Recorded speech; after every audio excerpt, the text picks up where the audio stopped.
இப்போ நம்ம இடியாப்பம் பண்ண போகிறோம். இடியாப்பம் வந்து ரொம்ப ஈஸிங்க. நான் ஆல்ரெடி இட்லி பாட் வச்சு தண்ணி ஸ்டீம் பண்ணியிருக்கேன்.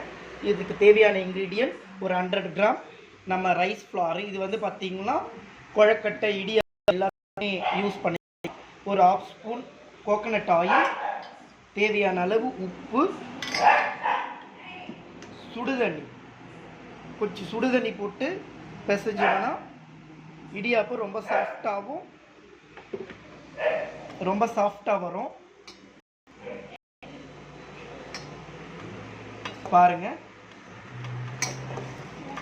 இது வந்து ரொம்ப ஈஸியான மெத்தட் அண்ட் டேஸ்டியாக இருக்கும்.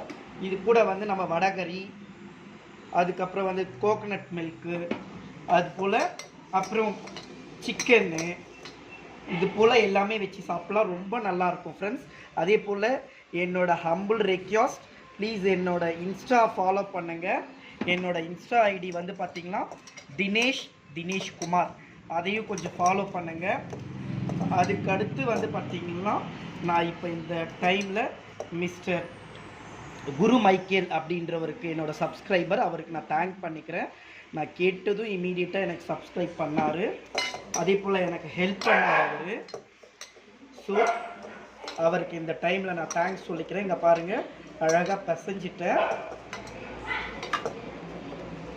இங்கே பாருங்கள், அழகாக வந்துடுச்சு. நான் ஆல்ரெடி இடியாப்பம் பண்ணுறதுக்கு அந்த குழல் எடுத்து ரெடி பண்ணி வச்சுருக்கேன். அதில் நம்ம இப்போ ரெடி பண்ண அந்த மாவை போட்டுக்கிட்டு, இங்கே பாருங்கள், இட்லி பாட்டில் தண்ணி நல்லா ஸ்டீம் வருது பாருங்கள். இந்த மாதிரி டைமில் அழகாக தட்டு வச்சு நம்ம பிசைஞ்சு வச்சுருக்க இந்த இடியாப்ப மாவை அழகாக